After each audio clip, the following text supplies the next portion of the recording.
காத்திடும் என் வீட்டார் அனைவரும் ஓயாமல் நன்றி சொல்வோம்.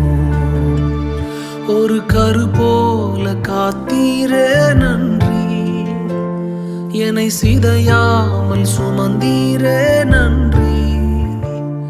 ஒரு கரு போல காத்தீரே நன்றி, என்னை சிதையாமல் சுமந்தீரே நன்றி.